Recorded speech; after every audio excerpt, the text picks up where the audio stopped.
Yo, what up? This is Nick Saenz, and today I'm going to be taking you behind the scenes with my new song, Only One. Let's get into it.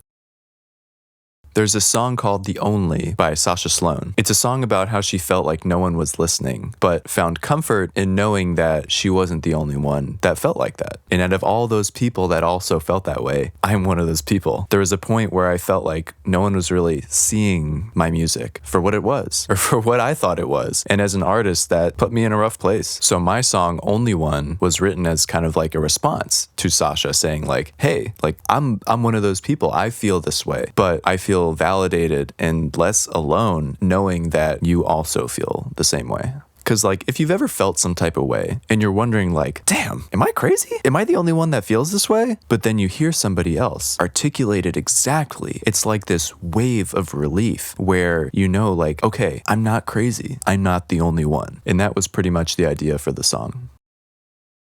I feel like the general perception is that great artists just lock themselves in a dark room or in a studio for 48 hours and then boom, out pops greatness. And that may work for some people, but for me, my most creative and unfiltered ideas honestly come in the middle of the most mundane, boring things of everyday life. Because I create music every day, day in and day out. So even when I'm not actively thinking about music, my brain is still in that mode. So when I lose focus and let my mind wander, that's honestly when I get a lot of my moments of clarity or these aha moments with either a new song idea or some different way of thinking about a song that I already had, and I get a fresh wave of inspiration. And also, I've built a studio in my house. So anytime that I have those, I'll literally leave that moment and I'll go up to my studio, record the idea, and I have it done within the hour. So going back to the original question, the inspiration for Only One came while I was doing a back workout at the Gramercy Equinox while listening to a Sasha Sloan radio playlist.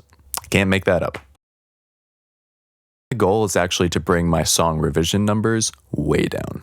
I tend to overthink my tracks, and honestly, it weighs heavily on my creativity. I only started using project templates like maybe a month or so ago. Before that, any and every song that I made was from a completely blank slate because every song needs different considerations and different sounds to make it shine. So I didn't want to be pigeonholed into using the same types of sounds across tracks. But that said, over the years, I've noticed that there are some things that I just do no matter what, like setting up sidechaining groups, the way that I process my vocals, and those things have just fundamentally become a part of the style of my music. So I've accepted that there are some things that I can repeat over and over again. Those things actually help my creative process because it allows me to sit down at the desk and start making music much quicker than if I have to rebuild them every time. But according to Splice, I have 118 revisions for my instrumental track, and then I have 48 revisions for my vocal track. I have no idea how many revisions other people make. Who even keeps track of that? So leave me a comment. I'm very curious to know, if you're an artist, how many times does it take to make the track from rough scratch to final master? The scream/cry is actually a mixture of a falsetto run mixed with a type of scream that's called a fry scream. It sounds like this. And then mixing those, gluing them together, and then shrouding them in this reverb, this big space, to make it sound larger than life and like it's coming at you from all directions. So ultimately, the goal was to make the scream sound like one thing, but to add the character that I added to it, the key word is layers.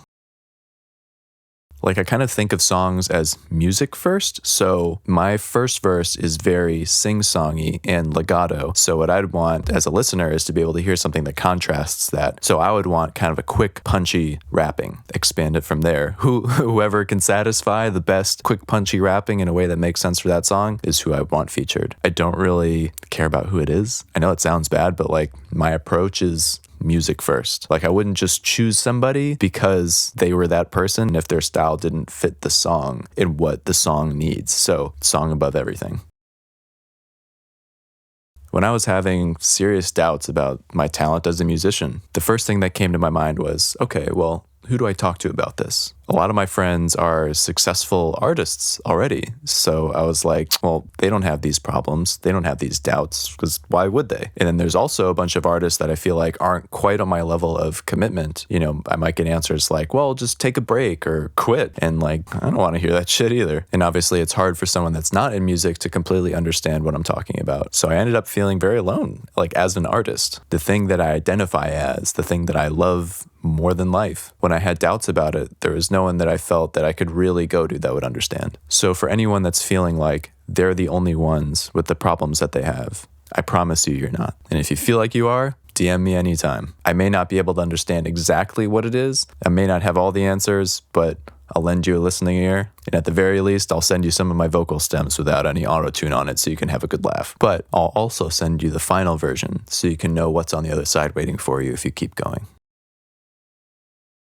Thank you all for listening. As you may know, there's an entire album on the way, and this is just the first track. There will be behind-the-scenes goodies, tutorials, production tutorials, more interviews like this. So make sure to hit subscribe to get all the latest. And as always, if you like the song, me, or anything else that I've had to say during this video, please hit the like button so that other people can get to see it too. I'm Saenz, and this was the tell-all for Only One. Till next time.